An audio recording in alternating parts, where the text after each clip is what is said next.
Gérard, comment Gérard Allez, on va parler maintenant du Togo et on accueille Credo Tété, directeur de publication de Le Médium. Bonsoir Credo. Bonsoir Samuel, bonsoir Germain et toutes mes excuses pour ce retard. Alors on va passer maintenant au Togo et les manifestations de samedi ont fait au moins 2 morts, si on en croit la version du gouvernement, 2 morts qui pour le moment restent assez floues sur les conditions dans lesquelles ces personnes ont été tués selon la force sécurité élection 2018. Les 2 corps, il y a un corps d'un garçon d'une 12aine d'années qui présenterait un impact de balle qui a un point d'entrée mais pas de point de sortie. Un autre un corps qui est celui d'un jeune homme d'une 30aine d'années qui a été tué. Là, il n'y a aucun impact de balles. Germain Soussou, voilà un peu le bilan des manifestations de samedi dernier. Quelle est la version à votre niveau? Coalition des 14, je veux dire. Non, en ce qui concerne au niveau de la coalition, il y aura une conférence de presse qui est en préparation. Elle devait normalement se tenir, mais elle va se tenir. Et lorsque la conférence de presse va se tenir, dans l'ensemble, on portera à l'attention de l'opinion nationale et internationale la situation réelle. Mais ce qu'il faut déjà se dire, c'est que, comme vous l'avez dit, il y a mort d'homme. Oui. Alors, c'est ce que nous avions tous regretté, c'est ce que nous ne voulons pas dans notre pays. Nous avons toujours dit qu'il faut qu'on organise des élections dans notre pays et qu'à la fin de ces élections, les gens puissent se donner la main et s'atteler au développement. Mais pour que nous puissions y arriver, il était important à ce stade que nous puissions véritablement faire les choses ensemble. Surtout que nous avons la chance cette fois-ci que la CEDEAO soit à notre chevet. Il fallait faire les choses de façon consensuelle. Et vous avez donc une frange de la population, une grande partie de la population qui n'est pas d'accord avec ce qui se fait aujourd'hui. Cette frange de la population souhaite que le processus actuel puisse être stoppé et que nous puissions faire les choses. Parce que nous sommes convaincus qu'au sortir du 20 décembre, telle que la situation est, ça ne sera pas profitable pour le peuple togolais. Donc, les partisans de l'opposition et toutes les forces qui pensent que ce qui est en train de se faire n'est pas juste ont souhaité tout simplement manifester pacifiquement. Donc, face donc à la manifestation pacifique, comme vous savez, nous avons toujours vu le pouvoir agir dans notre pays. Vous avez en face des manifestations pacifiques une répression qui ne dit pas son nom avec mort d'homme. Donc voilà, c'est ce que nous avons. J'avais dit 2, mais comme je vous ai dit, la coalition fera une conférence. Elle parle de 4, hein, j'ai lu. Non, d'ici là, vous savez que notre programme est en cours et chaque jour avec son... Il y a quand même un communiqué qui est sorti aujourd'hui. Oui, mais à l'heure où je vous parle, vous savez, dans les contrées, les villes assiégées, tout ça là, c'est les bassins. Donc les résultats, les informations nous parviennent à chaque seconde. Donc, quand la conférence de presse va être, vous aurez le bilan véritablement. Et je ne pense pas que ça sera même un bilan, partiel, mais je ne pense pas que ce soit celui que vous disposez aujourd'hui. D'accord. Nous sommes pas d'accord. En tout cas, ce qui est sûr, c'est qu'il y a eu au moins mort d'hommes, mais les versions sont divergentes. Non, mais avant d'aborder l'aspect divergence des versions, il faut dire que ce sont des morts de trop, parce que on ne doit pas, sous la coupole politique, lorsqu'on organise des manifestations politiques, qu'on puisse tolérer qu'il y ait des pertes en vies humaines. Donc, il faut condamner cela et demander à ce que le gouvernement s'investisse pour rechercher les auteurs et que les auteurs soient punis conformément à la loi. Donc, en procédant ainsi, ça va décourager d'autres velléités et on ne pourra plus vivre ces moments de douleur parce que nous sommes dans la fièvre de la campagne électorale et dire que pendant le déroulement de cette campagne, il y a eu une contre-manifestation et on a perdu 2 citoyens togolais. Donc c'est à déplorer, c'est à condamner avec la dernière force et inviter surtout les autorités togolaises à s'investir beaucoup plus dans le maintien d'ordre et autres là. C'est vrai, les responsabilités ne sont pas encore situées pour savoir si réellement ce sont les forces de sécurité qui sont à l'actif de ces morts de trop, parce qu'il y a la première version que nous avons eue, c'est des gens qui étaient dans des véhicules banalisés, et donc qui étaient dans des véhicules banalisés qui n'étaient pas en uniforme, mais qui auraient tiré des coups de feu et autres là. Donc là, c'est à l'étape des enquêtes et après la clôture de toutes les procédures qu'on saura la vérité. Mais nous insistons à ce que la lumière soit faite sur cette affaire afin que le peuple togolais puisse comprendre ceux qui sont derrière ces actes et que les mesures soient prises en termes de sanctions disciplinaires. Alors, c'est ça aussi tout le problème avec le Togo, c'est que les enquêtes sont ouvertes, ne sont jamais refermées. Oui, ce que nous allons demander, une enquête n'est pas délimitée, donc une enquête peut prendre tout le temps et autres là. Donc, c'est pas, même dans notre jargon professionnel, l'enquête journalistique, donc ce n'est pas une enquête qu'on peut délimiter pour dire on le fait dans 30, dans 1 heure, dans 5 heures de temps. Donc, parce qu'il faut avoir tous les éléments concordants avant de conclure, de faire des conclusions et autres là. Mais, notre souhait... Ce qui laisse les gens assez songeurs. Non, je comprends. Dans un certain nombre de cas, on procède rapidement. Je veux parler par exemple des affaires d'incendie.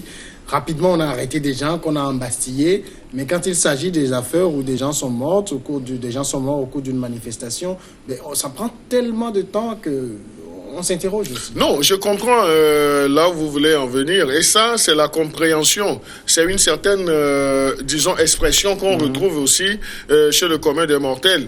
Nous ne sommes pas des enquêteurs, donc je n'ai pas les aptitudes. Peut-être que dans l'affaire des incendies, les choses étaient allées plus vite et peut-être que les enquêteurs ont eu rapidement les éléments, les indices voulus. Donc, on nous a même présenté des gens et autres là. Donc, on ne peut pas, moi, je n'ai pas la prétention de critiquer ou bien d'infirmer ou bien d'affirmer tous les mécanismes qui ont été mis en œuvre dans ces enquêtes sur les incendies. Mais dans le cas d'espèce, c'est quoi?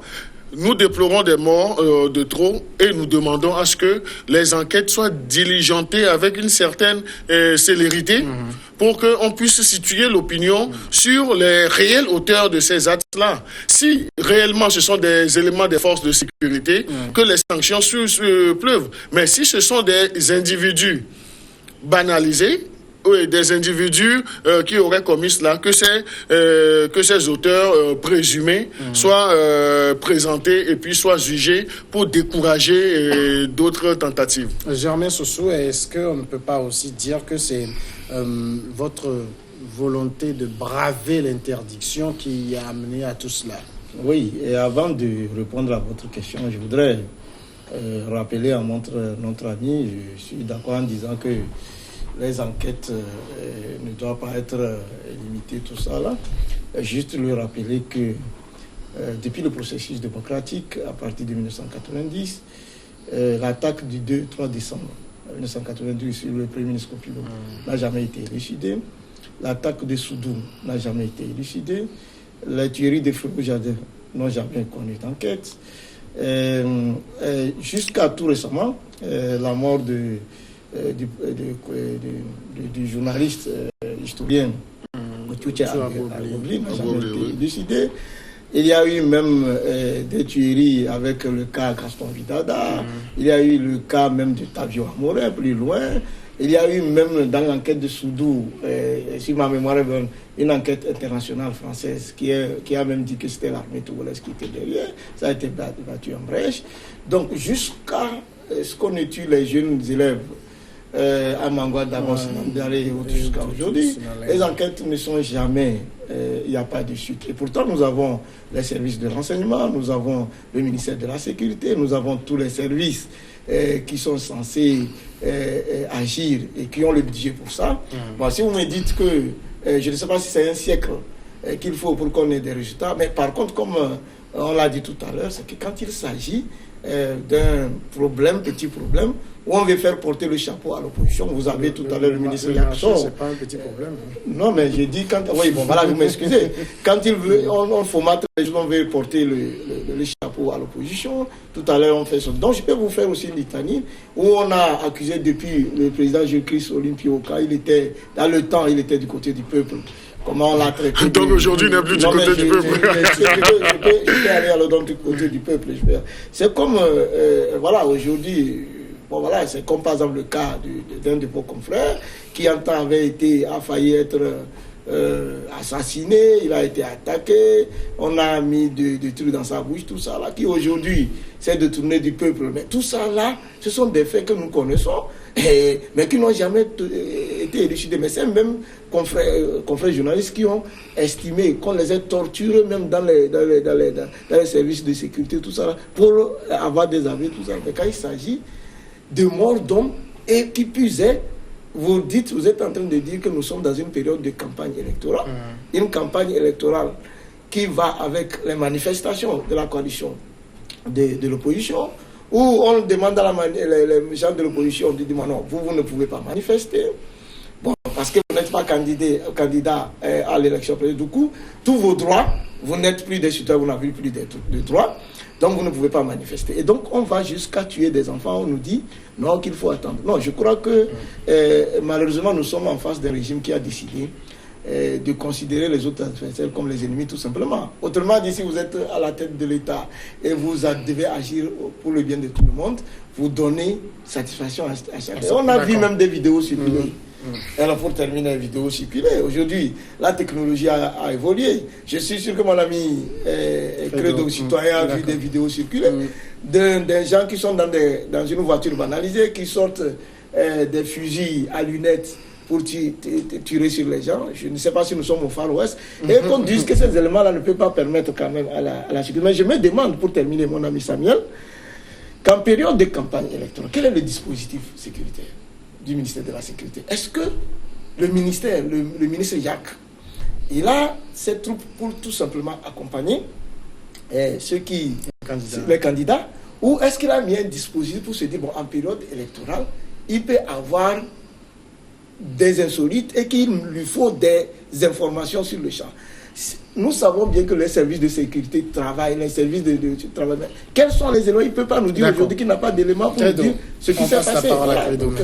Non, mais j'ai suivi avec intérêt M. Germain Sossou. Donc là, sur la question du ministère de la Sécurité, je n'en suis pas un des agents, donc je ne me permettrai pas de faire des tentatives de réponse. Donc il connaît bien les locaux du ministère de la Sécurité, qu'il ait le courage en tant qu'homme politique d'aller là-bas, en tant que citoyen d'abord, lambda, d'aller demander des informations, et puis je suis sûr qu'il reviendra avec des bribes d'informations.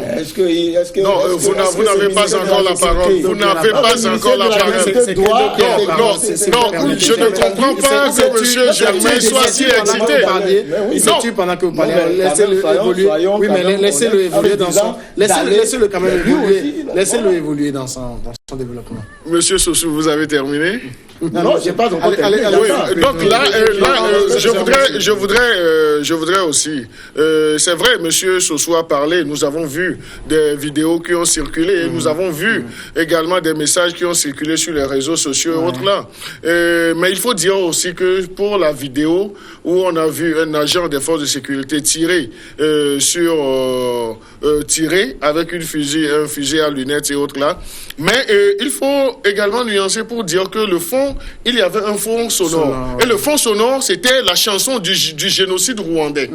Le truc là. Donc là, on peut supposer que c'est un montage. On peut supposer que c'est un montage parce que il ne peut pas y avoir de ces événements vraiment affolants et qu'on trouve un citoyen qui, disons furtivement, joue une chanson qui est du génocide rwandais. Donc là, ça c'est le premier doute. Le second doute, c'est que nous avons également suivi sur les réseaux sociaux, donc on nous a dit que la personne qui aurait tiré, c'est le chef d'état-major. Mais connaissant bien le chef d'état-major, ce n'est pas sa corpulence qu'on a vue sur cette image-là. Et la voiture n'était même pas banalisée parce qu'on a retrouvé l'immatriculation de ce véhicule-là. Donc il y a d'autres. Le troisième aspect, c'est quoi? Si vous regardez bien, vous visionnez cette vidéo, vous allez voir que lorsque la voiture allait vers les barricades et autres là, mais il y avait des jeunes qui marchaient gentiment derrière ce véhicule et ceux qui étaient en face même n'étaient pas affolés et autres là. Donc il y a des éléments qui portent à réflexion et qui peuvent jeter du doute sur le truc là. Parce que on a également suivi des audios où des gens ont parlé tantôt de RAV4, mais alors que le véhicule que nous avons vu sur la vidéo, ce n'est pas une RAV4, mais c'était des pick-up et autres là. Donc là, ça porte à réflexion, ça apporte surtout à interrogation. Est-ce que cela n'est pas une œuvre de l'esprit et autres là? Toujours est-il, je n'occulte pas le fait qu'il y ait moi.